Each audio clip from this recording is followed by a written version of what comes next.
हुए आने वाली 23 मार्च को टीपी एसडीएम कार्यालय का घेराव किया जाएगा, जिसमें हनुमानगढ़ गंगानगर नहीं पूरे प्रदेश के लोगों को आमंत्रित किया जाएगा। क्योंकि उस दिन की जो हमारी सभा होगी वो आर पार की सभा होगी। उस दिन हम यह नहीं देखेंगे कि हमें केस हो रहे हैं या हमारी जान दांव पर लग रही है, क्योंकि उसके बाद अगर उस दिन हमारी कोई कठोर निर्णय नहीं लेंगे तो उसके बाद में हमारी तिल तिल पल पल मृत्यु होगी। हम यह नहीं चाहते कि हमारी तिल तिल पल पल मृत्यु, हम चाहेंगे कि हम एक झटके में आम लोगों के लिए, अपनी माता बहनों बुजुर्गों नौजवानों के लिए शहीद होंगे। क्योंकि हमारा क्षेत्र है, अगर हम अपने क्षेत्र के लिए अपने लोगों के लिए नहीं लड़ेंगे तो किसी पार्टी से जुड़े हुए नेता हमारे लोगों की मांग नहीं उठाएंगे। तो हमारा दायित्व, हमारी जिम्मेदारी है कि आम लोगों की लड़ाई को लड़ना। आज वार्ता भी हुई थी। हाँ, एक दफा वार्ता हुई, लेकिन उसमें जो कलेक्टर एसपी साहब बहुत मजबूर नजर आ रहे थे। वो कह रहे थे हमारे कुछ नहीं है देने को, सरकार हमारी सुन नहीं रही है। तो हमने कहा था कि आप ये बात मीडिया पे बोले। उन्होंने कहा कि हम ये बातें लोगों में आकर के नहीं बोल सकते क्योंकि सरकार का हमारे पे दबाव है, आप हमारी भावना को समझें। आपकी मांगे क्या थी वार्ता? हमारी मुख्य दो ही मांगे हैं कि जो टीवी पे एक न्यूज चलाई गई थी कि फैक्ट्री रद्द हो गई है, यहाँ से स्थानांतरित हो रही है। हमने कहा था कि उसका एमओयू दे दो। जब जो मालिक है जो यही फैक्ट्री नहीं लगाना चाह रहा है तो सरकार क्यों हठधर्मिता अपना रही है।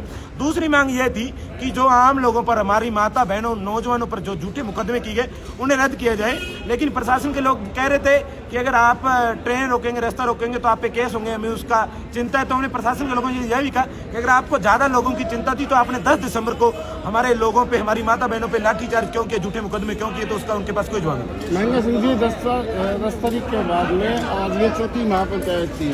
चौथी महापंचायत होने के बावजूद आज निष्कर्ष क्या निकला? कब तक किसान यूं ही आते रहेंगे? कब तक इस तरह की महापंचायत आयोजित होती रहेंगी? पहली बात तो इसमें सिर्फ किसान नहीं, किसान, मजदूर, व्यापारी, सर्व धर्म से जुड़े हुए लोग थे। अभी यही तो ऐलान किया कि आने वाली 23 मार्च 2026 की महापंचायत आखिरी महापंचायत होगी। उस दिन आम लोगों की किस्मत का फैसला होगा। जो प्रशासन के लोग बार बार यह समझ रहे हैं कि ये लोग भोले वाले हैं, इन्हें बुद्धू बना देंगे, उस दिन लोग बुद्धू नहीं बनेंगे। उस दिन बिल्कुल फैक्ट्री का यहाँ तो एमओयू रद्द होगा, नहीं तो एसडीएम कार्यालय का घेराव तो हम करेंगे। उसके बाद जयपुर कूच करेंगे। ये कोई चेतावनी नहीं है, ये जो हमारे मन के अंदर जो हमारी भावना है उसको बता रहे हैं। क्योंकि हम कोई राजनीतिक लीडर या राजनीतिक पार्टी से जुड़े हुए लोग नहीं हैं। हम पहले ही जो हमारी आगे की कार्यनीति रहती है उसको उजागर कर देते हैं। 23 को अगर कोई बात नहीं बनती तो जयपुर क्या कार्यक्रम रहेगा? जयपुर सीएम कार्यालय का घेराव। क्योंकि ये जो प्रशासन के लोगों को बोलते हैं हमारे हाथ में कुछ नहीं है, तो फिर चलो इनके हाथ में कुछ नहीं है तो फिर सीएम साहब के हाथ में तो कुछ ना कुछ होगा।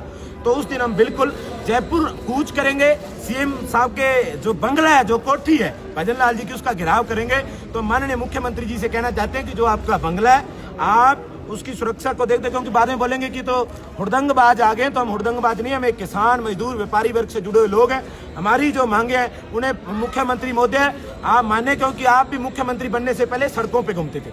आज इन सरकार ने आपको एक तोते के रूप में वहां बिठाया है, लेकिन वो भी तब तक है जब तक आप इनकी मांगे मानेंगे। अगर लोगों के साथ आपका स्नेह नहीं हुआ, लोगों के आपके प्रति लोगों ने यह नहीं समझा कि मुख्यमंत्री जिम्मेदार है, तो आने वाले समय में मुख्यमंत्री महोदय आपके लिए भी आने वाला समय खतरनाक हो सकता है।